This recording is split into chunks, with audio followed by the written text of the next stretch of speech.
In March 2007, 7-year-old Emily Mitchell vanished from her living room while her father was in the kitchen making her afternoon snack. No broken windows, no unlocked doors, no signs of struggle. Police searched for months. The case went cold. 5 years later, her mother was finally ready to face Emily's bedroom. In the corner, covered in dust, sat Emily's toy box, the white wooden chest she painted with butterflies the previous Christmas. Lisa lifted the lid to pack everything away. Underneath the stuffed animals was a crayon drawing she'd never seen before. Two stick figures holding hands.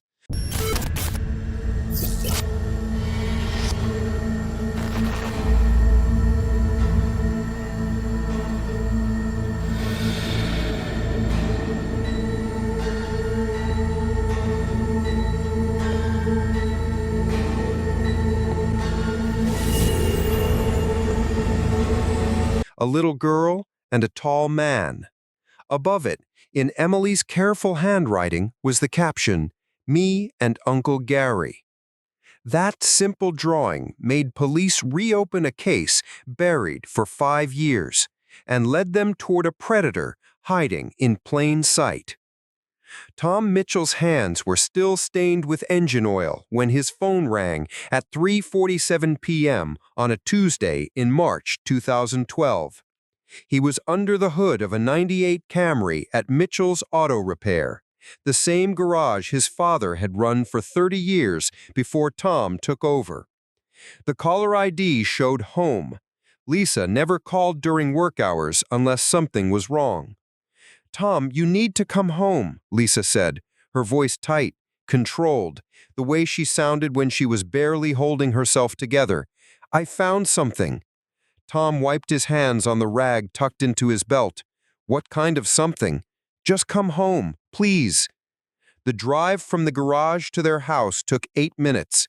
He made it in 5, tires squealing around the corner where Emily used to ride her pink bicycle in endless circles, training wheels clicking against the pavement. The same corner where 5 years ago they'd taped missing person flyers to every telephone pole and mailbox. Lisa waited on the front porch, holding something in her hands. Even from the driveway, Tom could see she'd been crying. Her dark hair was pulled back in the messy ponytail she wore when she cleaned, and there were dust streaks on her jeans. "I finally did it," she said as Tom climbed the steps. "I went into her room to pack things up. The church is having a clothing drive, and I thought maybe some of Emily's things could help other kids." Tom's chest tightened. Emily's bedroom had been untouched for 5 years, preserved exactly as she'd left it that March morning in 2007. Door closed, toys in place, clothes still folded in the dresser.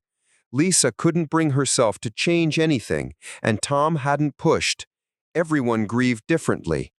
"What did you find?" he asked, though part of him didn't want to know.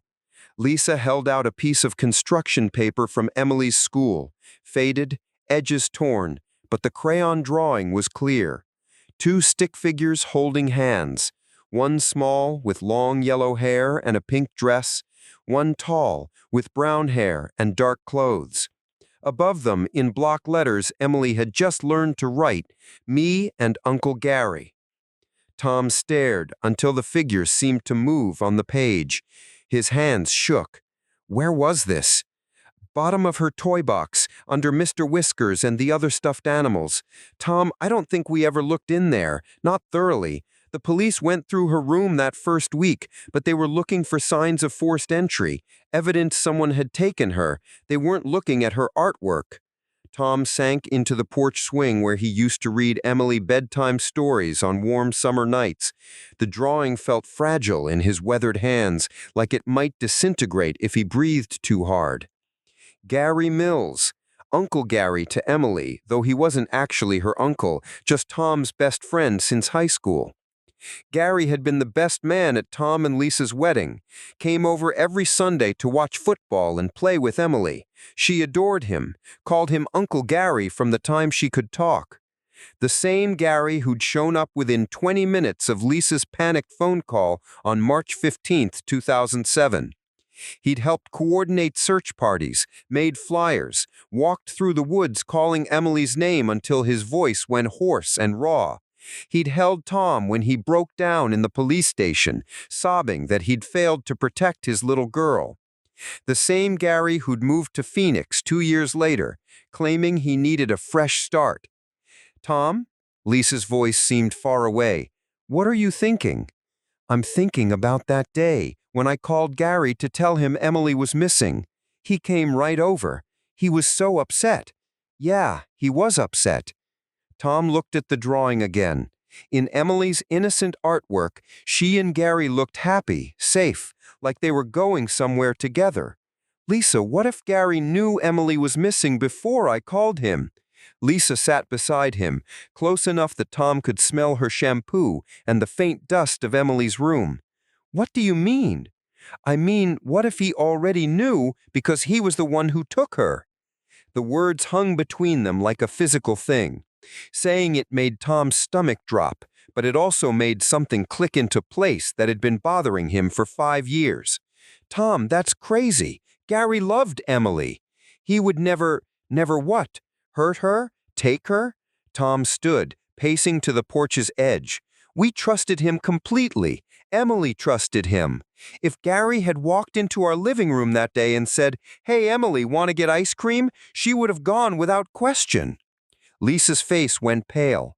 "But why? Why would Gary take Emily?" Tom didn't have an answer, but he had questions. Where did Gary work back then? The hardware store, Morrison's Hardware. But Tom, the police questioned everyone who knew Emily. They talked to Gary multiple times. And what did he tell them? He said he was at work all day, had customers who could vouch for him. The police checked his alibi. Tom pulled out his phone. Morrison's Hardware was still in business, still owned by the same family. Old Man Morrison would remember Gary, especially if the police had come around asking questions. "I'm going to make some calls," Tom said. "Tom, wait." Lisa grabbed his arm. "What if you're wrong? What if this drawing doesn't mean anything? Emily drew pictures of lots of people, teachers, neighbors, family, friends. Then I'm wrong, and Gary really was just a good friend who tried to help us find our daughter." Tom looked at the drawing one more time. "But Lisa, what if I'm right? What if our best friend has been lying to us for 5 years? What if Emily didn't wander off and get lost?" The possibility hung between them, terrible and, impossibly, hopeful. Terrible because it meant someone they trusted had betrayed them in the worst way. Hopeful because if Gary had taken Emily, if she hadn't wandered into the woods, she might still be alive. "Call Detective Price," Lisa said quietly. "Show her the drawing. See what she thinks." Tom nodded, but he was already thinking beyond the drawing. 5 years of accepting that Emily had simply vanished. 5 years of believing she had gotten lost and died alone. But if Gary Mills had taken Emily, everything they'd believed was a lie. Tom was going to find out the truth, no matter what it cost him. Detective Amanda Price hadn't changed much in 5 years. Same short auburn hair, same direct green eyes that cataloged every detail of a room. She sat at Tom and Lisa's kitchen table, studying Emily's drawing through a magnifying glass, while a notebook lay open beside her coffee cup. "I remember this case," she said. 7-year-old girl vanished while Dad made a snack. No signs of forced entry, no witnesses. We searched for months." Tom wrapped his hands around his mug, using the heat to stop the shaking. "Do you remember Gary Mills, our friend who helped with the search?" Price set down the magnifying glass and met his eyes. "We interviewed him 3 times. He had a solid alibi for the entire day Emily disappeared, working at Morrison's Hardware from 8 to 6. Multiple customers and employees confirmed it." "That's what I want to ask about," Tom said. "I called Morrison's yesterday, talked to Jerry Morrison himself. What did he say?" "Gary worked there all right, but Jerry said something strange. Gary had asked to switch shifts that week. He normally worked Tuesday through Saturday, but that week he asked to work Monday through Friday instead." Price flipped through her notes. "That doesn't necessarily mean anything. People switch shifts. But why that specific week? Tom's voice tightened. "And there's something else. Jerry said Gary was acting nervous that whole week, jumpy, making mistakes, forgetting to lock up. He figured he was having woman troubles." "Woman troubles?" Lisa repeated softly. Price was writing now, pen scratching. "Tom, think carefully. Did Gary ever show inappropriate interest in Emily? Anything that made you uncomfortable?" Tom's chest felt crushed. He'd been asking himself the same question for 24 hours. Not inappropriate, but he was attentive, always bringing her little gifts, candy, books, toys. "We thought it was sweet. He didn't have kids." "He never married," Lisa added. "Said he was too busy to settle down, but he loved spending time with Emily. Sometimes I thought he wanted kids more than he let on." "Do you have any way to contact him now?" Price asked. "He moved to Phoenix in 2009. We kept in touch for a while, Christmas cards, the occasional call, but it tapered off. Last I heard from him was maybe 3 years ago." "What did he do in Phoenix?" "I don't know. He was vague." Price closed her notebook and leaned back. "I'll pull Gary's original." "Alibis can be manipulated," Price said, "especially if someone plans ahead. He could have arranged coverage, made brief appearances, then slipped out during busy periods. Hardware stores get crazy on weekday afternoons." Tom walked to the kitchen window. Outside, their neighbor, Mrs. Burke, worked in her garden. The same garden where she'd been the day Lisa ran outside screaming that Emily was gone. The same street where Gary had parked his truck that terrible day, stepping out carrying a stack of missing person flyers he'd somehow managed to print within an hour of learning Emily had disappeared. Too fast. Everything Gary had done that day had been too fast, too organized, too helpful. "Detective Price," Tom said, still looking out the window, "how long would it take to print 500 flyers and get them copied and distributed?" "Depends where you go. Maybe an hour if you knew exactly what you were doing." "Gary showed up with flyers 90 minutes after I called him. Professional looking. Emily's photo, our number, all the details formatted perfectly." Price was quiet. "That's fast, especially for someone supposedly panicking." "He said he rushed to Kinko's and made them drop everything," Lisa added.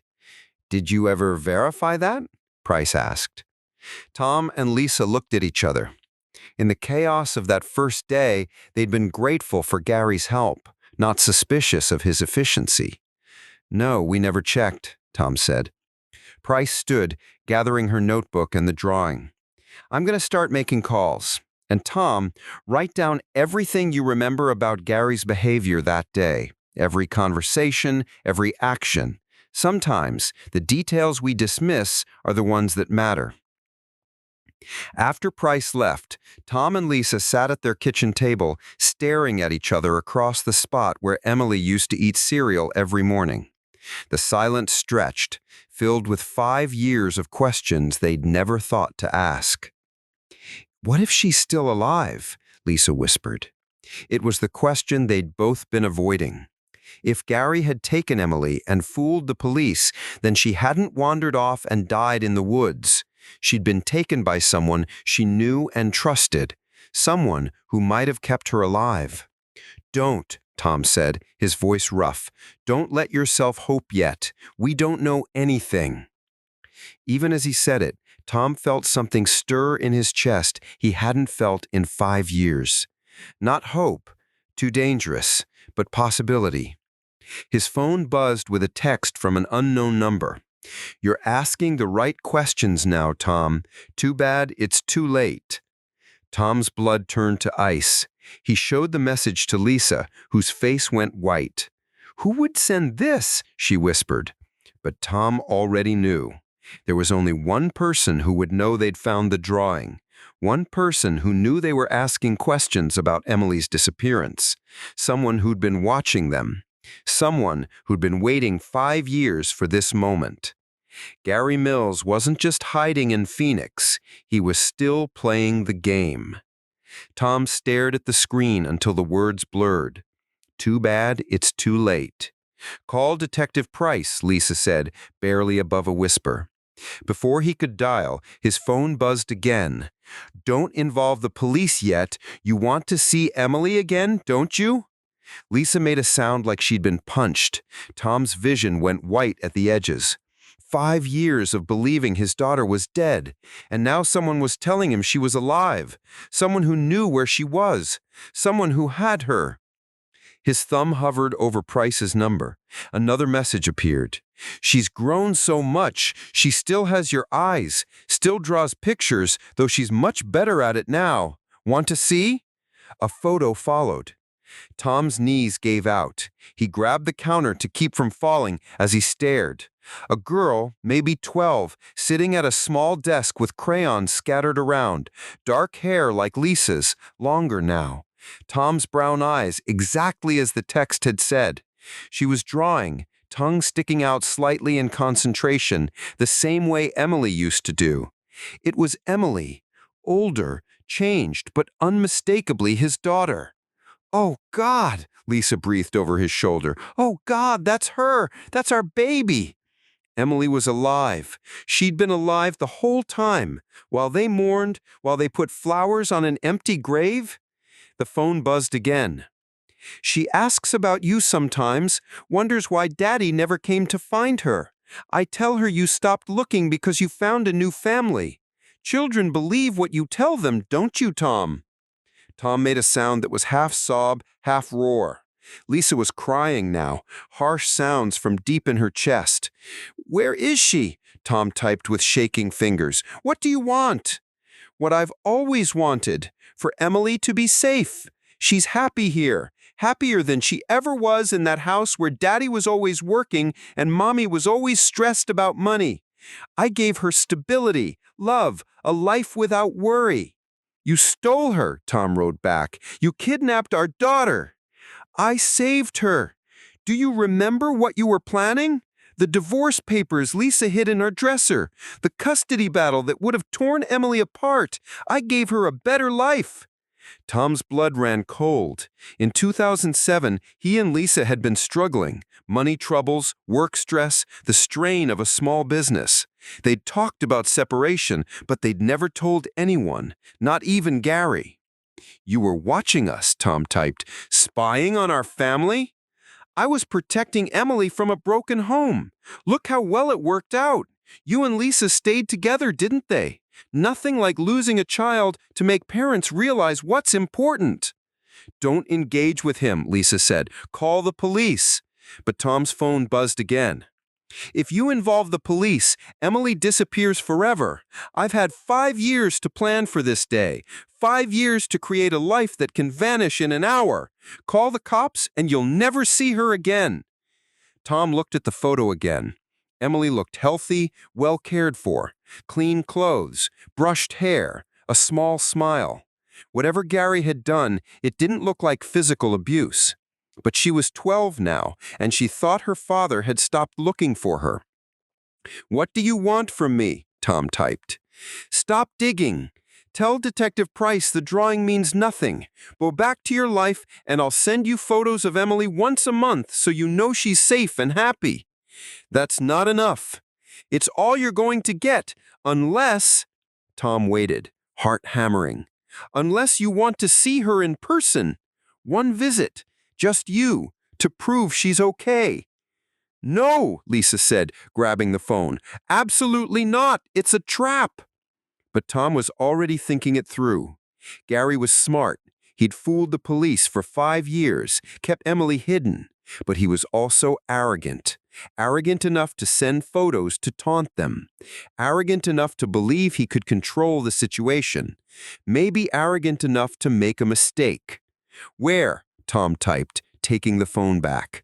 "I'll send an address tomorrow. Come alone. No police, no recording devices, no backup. Just a father who wants to see his daughter." "Don't," Tom said. He could kill you. Then what happens to Emily?" "How do I know this isn't a game? How do I know she's really okay?" The phone rang. Tom answered without thinking. "Daddy." The voice was older, different, but unmistakably Emily's. "Daddy, is that really you?" Tom's knees buckled. He slid down the cabinet to the floor, the phone pressed to his ear like a lifeline. "Emily, baby, it's me. It's Daddy. I knew you'd find me someday," Emily said, tears in her voice. "Uncle Gary said you forgot about me, but I knew that wasn't true. I knew my daddy would never forget me." "Never," Tom whispered. "Never. I want to come home, Daddy. I want to see Mommy. I want to sleep in my own bed." "You will, baby. I promise." Gary's voice cut in. "That's enough. You've heard her voice. You know she's alive and safe. Tomorrow, Tom, come alone or you'll never see her again." The line went dead. Tom sat on the kitchen floor while Lisa cried beside him. Emily was alive. Gary was right about one thing. If Tom called the police now, Emily would disappear. Gary had escape routes and backup plans. Tom had one chance to see his daughter, to learn where Gary kept her, and to bring her home, even if it killed him. "I have to go," Tom told Lisa. "Then I'm going with you."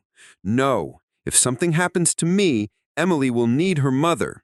You stay here, and if you don't hear from me by tomorrow night, call Detective Price and tell her everything." "But Tom, what if this is exactly what Gary wants? What if he's been planning this for 5 years, waiting for us to find that drawing so he could lure you out?" "Then we're about to find out what he's been doing with our daughter." Tom's voice hardened. "But if he thinks I'll walk into a trap without my own plan, he's forgotten who I am." Tom spent the night in his garage, surrounded by the smell of motor oil and metal shavings, preparing for what might be his last day alive. At 6 a.m., his phone buzzed with a location and a message. "Riverside Park, old maintenance shed behind the baseball diamond, 2 p.m. Come alone or Emily pays the price." Tom knew the place. He'd taken Emily there dozens of times, pushing her on the swings while she squealed. The maintenance. Each word Lisa spoke seemed to confirm Gary's narrative in Emily's mind. "I want to go back to Uncle Gary," Emily said. Lisa crumpled. "Please, baby, give me a chance to explain." "We never gave up on you," Tom said. "Emily, look at me. We never stopped believing you were alive." Emily shook her head, tears streaming. "Uncle Gary was right. You moved on without me." Gary pulled Emily closer, expression full of false sympathy. "I'm sorry, sweetheart. Now you know why I had to protect you." "Have I lied about anything?" he asked her gently. "Your parents drew up divorce papers. They declared you legally dead. They stopped the active search after 6 months. Which one of us has been telling the truth?" Emily looked at her parents, her mother broken by 5 years of grief, her father desperate, and Gary, who had orchestrated this nightmare. "I want to leave," she whispered to Gary. "I want to go home." "Which home?" Gary asked. "The one with me, where you're safe and understood, or the one with parents who declared you dead?" But Lisa's face had shifted from despair to determination. "Emily," she said, stronger now, "before you go, I want to show you something." She pulled out her phone and opened her photo gallery. "Uncle Gary can tell you we moved on. Let me show you our life without you." On the screen, Emily's bedroom, exactly as she'd left it. Toys on shelves, the purple comforter, stuffed animals lined up. "This was taken last week," Lisa said. "Your room has been exactly the same for 5 years." "But Uncle Gary said you packed everything away." "Uncle Gary said a lot of things." She swiped. "This is your birthday cake from this year. 12 candles, chocolate frosting, rainbow sprinkles." "You celebrated my birthday?" Emily asked, voice small. "Every year," Tom said. "Every birthday, every Christmas, every first day of school. We never stopped including you." Gary's grip tightened. "Lisa, that's enough. You're confusing her with sentimental manipulation." Lisa swiped to a photo of their living room wall covered with maps, flyers, clippings. "We turned the living room into a command center for 3 years," she said. "We never stopped looking." Emily stepped closer. Gary had to move with her or look controlling. "And this," Lisa continued, showing a video time-stamped March 15th, 2008, is me talking to Channel 7 News on the one-year anniversary. On screen, a younger Lisa stood among yellow ribbons, gaunt and hollow-eyed, but strong. Emily Mitchell is still out there. She's 8 now, and every day we don't find her is another day stolen. We will never stop looking. Emily watched her mother break down on camera, watched Tom move into frame and hold her. If you had moved on, you wouldn't have looked like that. Gary pulled Emily closer. A shame. I think we need to leave. But Emily wasn't listening to him anymore. Lisa played another video, this one from 3 months ago, of the two of them singing happy birthday to an empty chair, voices breaking on Emily's name.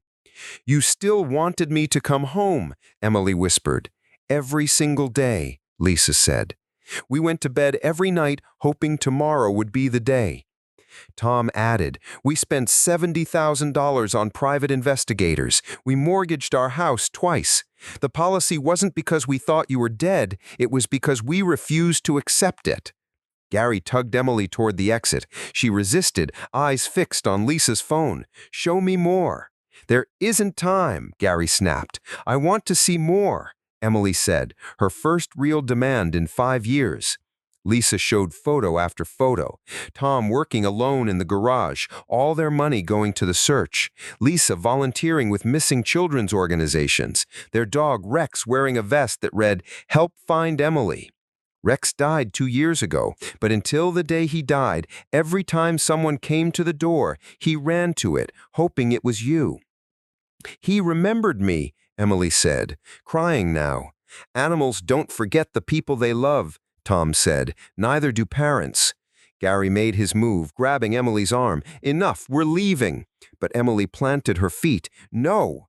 These people abandoned you, Gary hissed. No, they didn't. You lied to me about everything. Gary's mask slipped. I protected you. You stole me, Emily said, the words hitting her as she said them. You stole me from parents who loved me. They were getting divorced. So what? Lots of parents get divorced and don't lose their children. You had no right. Gary pulled out his gun. I had every right. I loved you more than they ever did. If you loved me, Emily said, backing away, you wouldn't have made me hate my parents. You wouldn't have told me they stopped looking. Tom watched his daughter finally see Gary clearly, not as a savior, but as the predator who had stolen 5 years of her life. I want to go home, Emily said, moving toward her parents. My real home. Gary raised the gun and pointed it at Emily's chest. If I can't have you, no one can. But Emily wasn't the scared 7-year-old he'd taken. Go ahead, she said, voice steady. Shoot me, then you'll have nothing, and everyone will know what you are. Gary's hand shook, his face contorted. You ungrateful...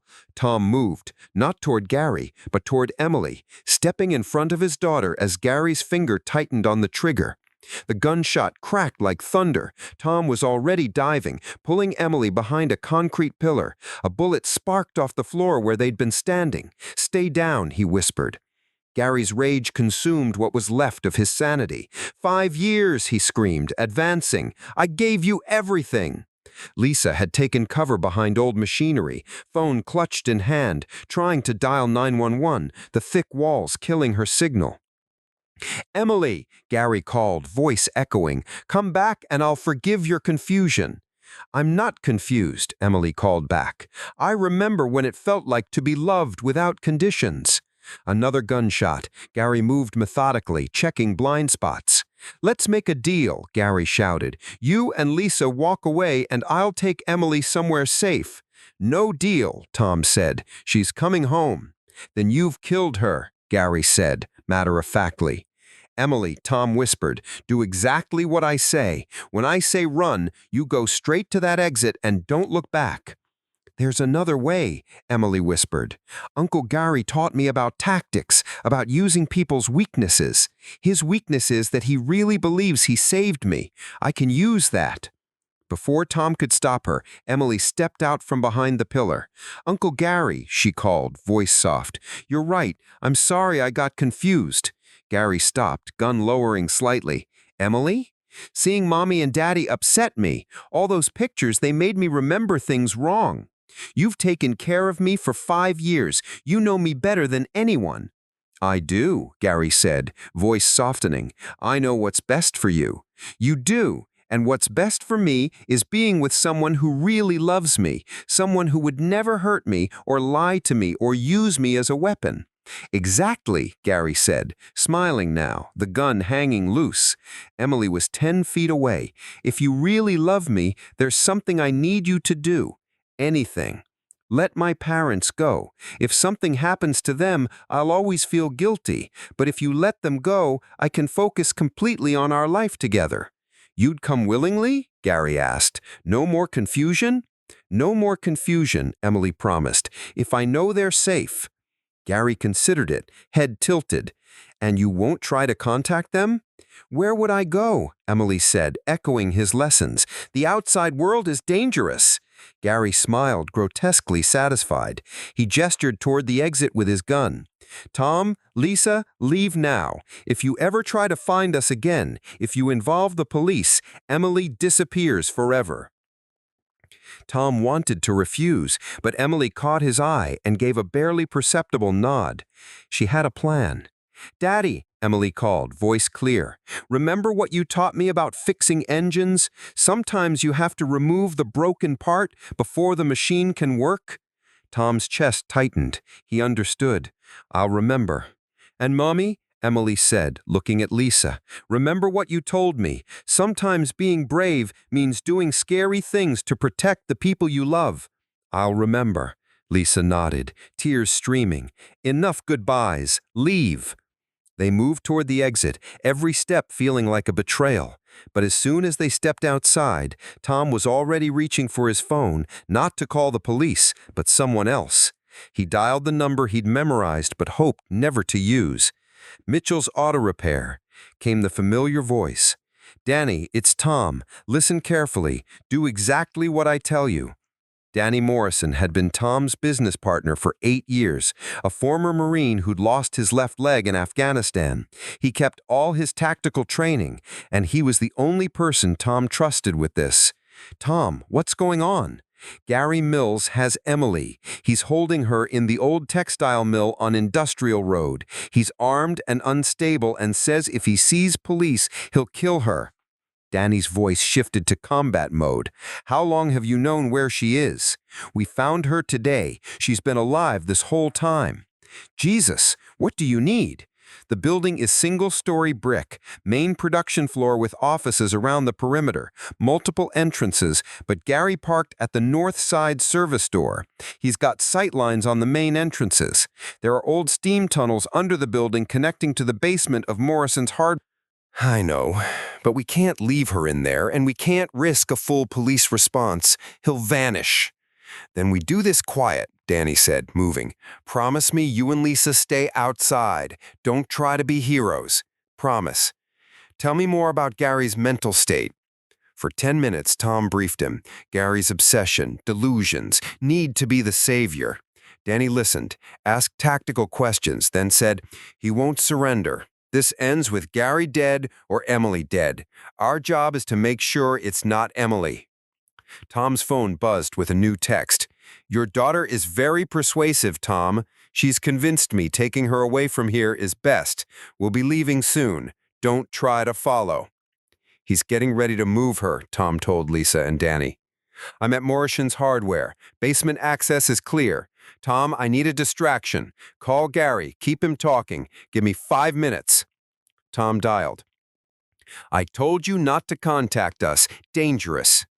I want to make a deal, Tom said evenly. A different one.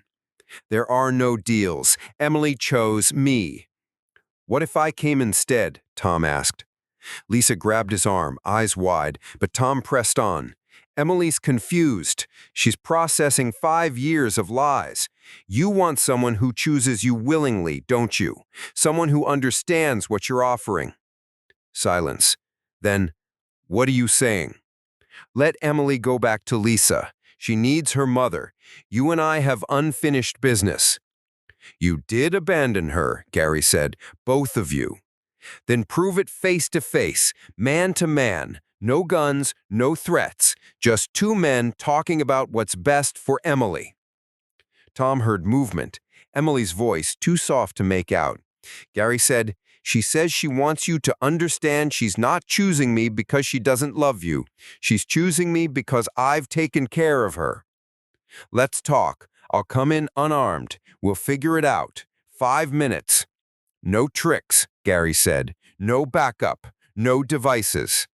"No tricks," Tom lied. 5 minutes.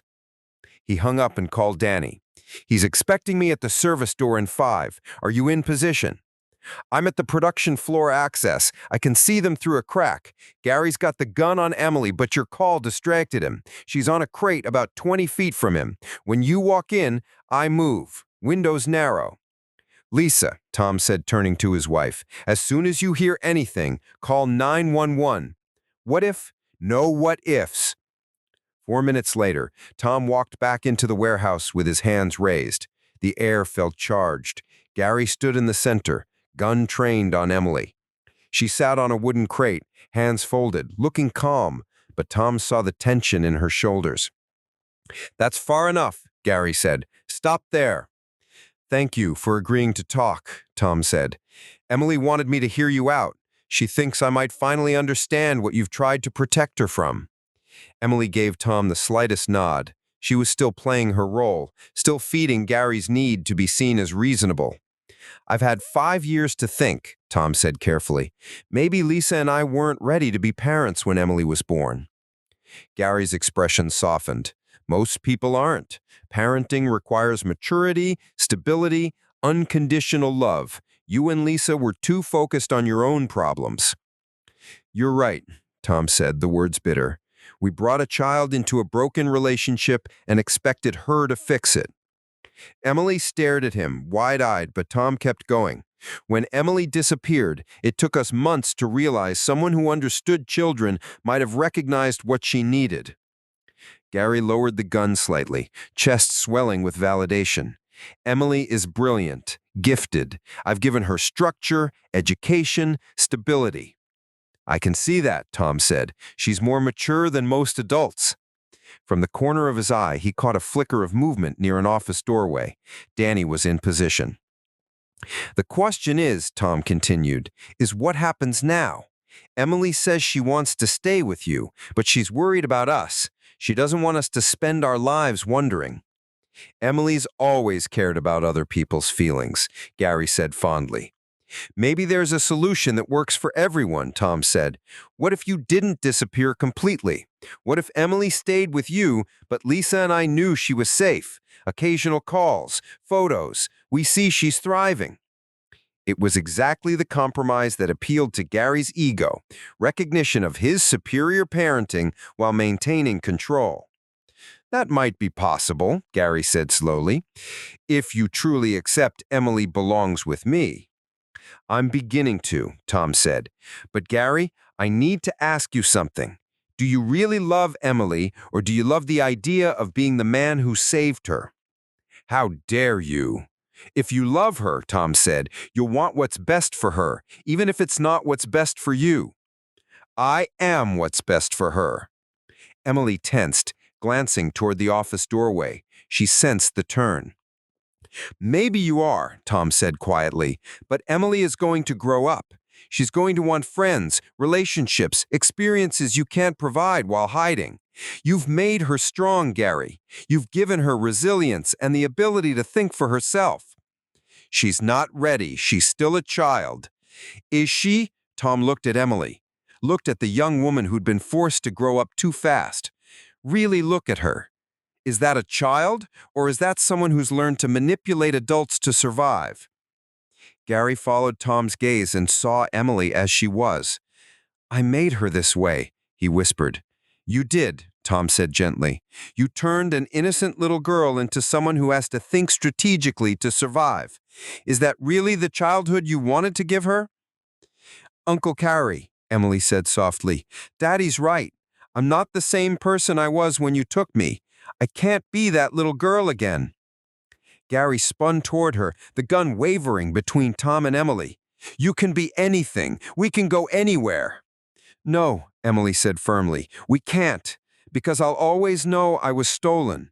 I'll always know my parents spent 5 years believing I was dead while I learned to doubt their love." "I protected you from their weakness," Gary said. "You protected me from learning that people can be weak and still love each other. You protected me from learning that families can have problems and still be worth fighting for." Gary's hand shook, his worldview crumbling as Emily dismantled it. "I gave you everything." "You gave me survival skills," Emily said, "but you took away my chance to learn how to live." "Then maybe you shouldn't live at all," Gary screamed, raising the gun at Emily. Emily dove behind a pillar at the exact same instant Danny Morrison flowed out of the shadows. Gary spun, but Marine training trumped paranoia. Danny's first shot took Gary in the shoulder, spinning him. The second went center mass. Gary dropped to the concrete, his gun skittering into darkness. Tom was running before Gary hit the ground. He reached Emily and pulled her into his arms. She was shaking but unharmed. She wrapped her arms around his neck with desperate strength. "It's over, baby. It's finally over," Tom whispered. Danny approached Gary's body cautiously, weapon still drawn, then holstered it. "He's gone." Emily pulled back, tears bright, relief flooding her face. "Daddy, is it really over? Can I come home?" "You're already home," Tom said. "You've been home since we found you." The warehouse doors burst open. Lisa ran in, followed by officers responding to the shots. She dropped to her knees and wrapped Tom and Emily in her arms. "My baby, my beautiful, brave baby." Emily looked at her parents, at Danny, who'd risked his life, at the officers securing the scene. For the first time in 5 years, she was surrounded by people who loved her without conditions. "I remember," she said quietly. "I remember what it felt like to be safe." Detective Price appeared in the doorway, assessing. "Everyone okay?" "We're okay," Tom said, not loosening his grip on Emily. "We're finally okay." As police processed the scene and paramedics checked Emily, Tom thought about the drawing that had started it all, Emily's innocent art showing her holding hands with Uncle Gary. Now she was 12 and had learned that love could be twisted into control, that families could break and be rebuilt. She'd learned hard lessons no child should have to learn, but she'd also learned that real love doesn't require you to forget who you are, that real families fight for each other even when the odds are impossible, that sometimes being brave means trusting people to catch you when you fall. "Daddy," Emily said as they walked toward the exit, "when we get home, can we take down the posters and maps? Can we make the living room look like a living room again?" Tom smiled through tears. "Anything you want, baby." "I want it to look like home, just home." As they stepped into the evening air, Tom realized Gary had been wrong about everything except one thing. Losing Emily had changed their family forever, but not the way he intended. It had taught them that love wasn't possession, that protection wasn't control, and that the strongest families are the ones that have been broken and choose to heal together. Emily Mitchell was coming home, and this time nothing was going to take her away again. 6 months later, Emily sat at the kitchen table doing algebra while Lisa made dinner and Tom worked on invoices. An ordinary Tuesday evening, the kind of normal Gary had convinced himself was impossible for them. Emily was in therapy twice a week, working through 5 years of manipulation and isolation. Some days were hard. She still woke up confused sometimes, still flinched at raised voices, still tested whether her parents' love was conditional. But she was healing. She had enrolled in public school for the first time. It was overwhelming at first, friendships, classrooms, the noise.